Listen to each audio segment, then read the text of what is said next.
Janë në kam të drejtë pas rregullores që jenë pjesë e Këshillit të Mandateve, jo si antar, as si antar udhëzues, po si deputet, këtë parashikon rregulloria. Jemi një parti politike që kemi nevojë të jemi të përfaqësohemi në atë këshill, sepse nesër do marrim një vendim në lidhje me heqjen e imunitetit të Belinda Ballukut. Praktikisht Orlan Balla ka lënduar që në asnjë mënyrë, përveç atyre që janë antar, askush tjetër nuk do të hyjë brenda.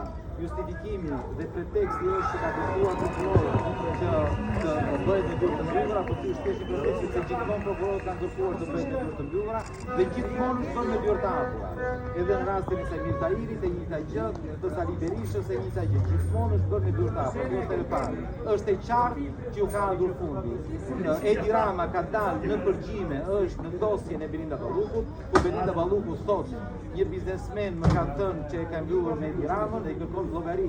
Berberit i thotë si ishte mundur, i thotë se unë nuk e di kam, dhe ai i thotë ishte një tender i madh, por e ndam në disa që të merrin të gjithë. Këto janë fakte, këto janë prova që implikojnë direkt Edi Ramën. Jemi në një situatë ku një qytetar shqiptar është marrë peng nga oficer të policisë në mes të ditës dhe këtë e dinë të gjithë.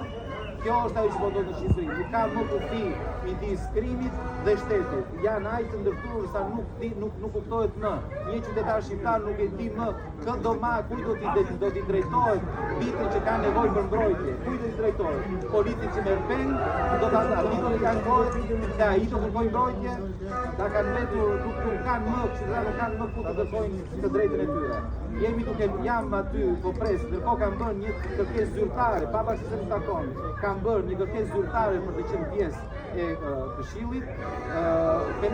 Zoti Keleshi nuk po e merr as parasysh, duhet ta votojë, minimalisht ta votojë në Këshill, të më jepet mundësia që të jem brenda dhe të motivoj, të argumentoj kërkesën time për të qenë pjesë e Këshillit, as këtë nuk e bën.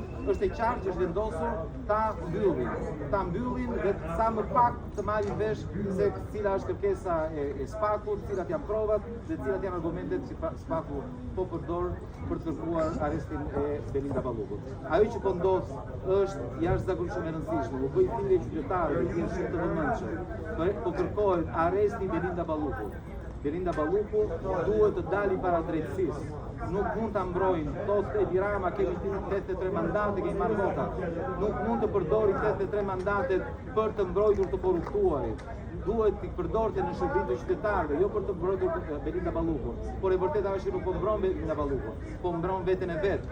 Edi Rama praktikisht është ai që ka ndarë tenderat. Belinda Balluku ishte thjesht vegël e Edi Ramës për ndarjen e tenderave për vjedhjen e parave të qytetarëve shqiptarë.